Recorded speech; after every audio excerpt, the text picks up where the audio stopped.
Officiel, la composition du Real Madrid pour le grand choc face à l'AS Monaco en Ligue des Champions est désormais révélée, et elle fait déjà couler beaucoup d'encre. Ce match ne ressemble à aucun autre, car il met en scène plusieurs enjeux majeurs, aussi bien sportifs qu'émotionnels, et les choix d'Álvaro Arbeloa ne laissent personne indifférent. D'abord, le contexte. Le Real Madrid retrouve la Ligue des Champions dans une période délicate, sous pression constante des supporters et des médias. En face, l'AS Monaco arrive avec l'étiquette d'équipe dangereuse, capable de faire mal à n'importe quel adversaire grâce à son intensité, sa jeunesse et sa vitesse dans les transitions. Mais surtout, cette rencontre a une saveur toute particulière pour Kylian Mbappé, qui affronte ce soir son ancien club, celui qu'il a révélé au plus haut niveau européen. Un retour symbolique, chargé d'émotion, même s'il ne débutera pas la rencontre. Álvaro Arbeloa a fait un choix fort en maintenant son système en 4-3-3, signe qu'il ne veut pas renoncer à l'identité offensive du Real Madrid, malgré les critiques et les doutes. Cependant, la grande surprise de cette composition reste la présence de Mbappé sur le banc. Selon les informations du staff médical, l'attaquant français ressent une petite gêne au niveau du genou. Rien d'alarmant, mais suffisamment sérieux pour pousser le coach à la prudence. Arbeloa a préféré protéger son joueur plutôt que de prendre un risque inutile dans une compétition aussi exigeante.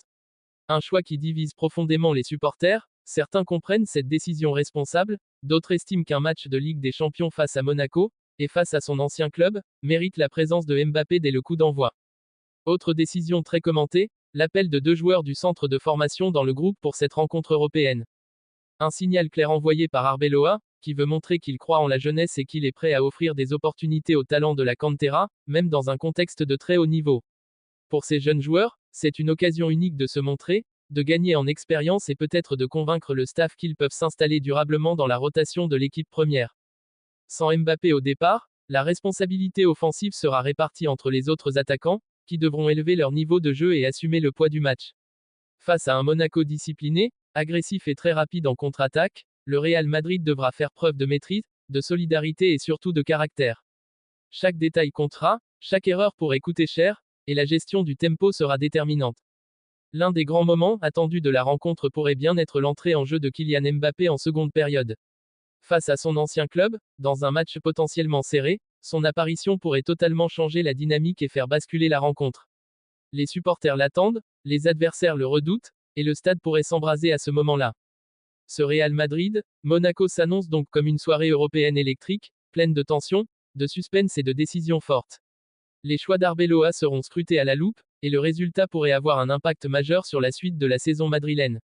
Si tu veux rester informé de toute l'actualité brûlante du Real Madrid, des compositions officielles, des coulisses du vestiaire et des grandes soirées de Ligue des Champions, abonne-toi dès maintenant à la chaîne. Laisse un like pour soutenir le contenu, partage la vidéo autour de toi et dis-nous en commentaire ce que tu penses de cette composition. Mbappé sur le banc face à son ancien club, bon choix ou énorme risque? Active la cloche pour ne rien rater, car les prochaines informations pourraient bien faire trembler le Bernabéu.